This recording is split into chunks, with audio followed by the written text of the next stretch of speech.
उर्दू के एक शायर मिर्जा जफर जट्टाली, जो व्यंग्यात्मक तरीके से अपनी शायरी को लिखा करते थे। मुगल बादशाह फर्रुखशियर के द्वारा सोने और चांदी के सिक्के चलाए गए थे और यह कहा था कि सच्चे ईश्वर की कृपा से मैं इन सिक्कों को चला रहा हूं, मैं जमीन और समुद्र का मालिक हूं। इन्हीं सिक्कों पर उस समय की परिस्थितियों के कारण मिर्जा जफर जट्टाली ने एक शायरी लिख दी। बादशाह को पसंद नहीं आई और बादशाह ने अपने जल्लाद से यह कहा कि तस्मकश से मार दिया जाए इसको। तस्म का मतलब होता था चमड़े का फीता और कसने का मतलब कि गर्दन के चारों तरफ लपेट कर इस प्रकार से कसा जाए और तब तक कसा जाए जब तक इसके प्राण पखेरु ना उड़ जाए। यही फर्रुखशियर, जिसे इतिहास में घृणित कायर के नाम से जाना गया, क्योंकि इसने न केवल अपने चाचा जहांदार शाह को, जो पिछला मुगल बादशाह था,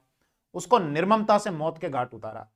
बल्कि दिल्ली में उसके सर की और उसके धड़ की इस प्रकार से परेड करवाई कि दिल्ली की जो आम जनता थी उसमें एक दहशत पैदा हो जाए कि कभी भी मुगल बादशाह के खिलाफ कुछ भी बोलने का या सोचने तक का प्रयास मत करना।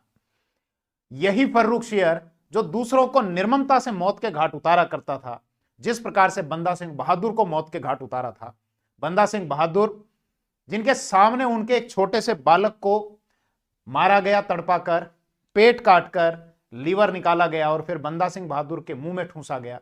और फिर एक एक करके बंदा सिंह बहादुर के शरीर के अंगों को काटा गया, आंखों में सलाखें डाली गई और फाइनली फिर उसको भी मौत के घाट उतार दिया गया।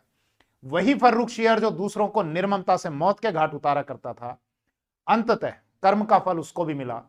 और जिन सैयद बंधुओं की सहायता से वो मुगल शासक बना था, उन्हीं सैयद बंधुओं ने उसको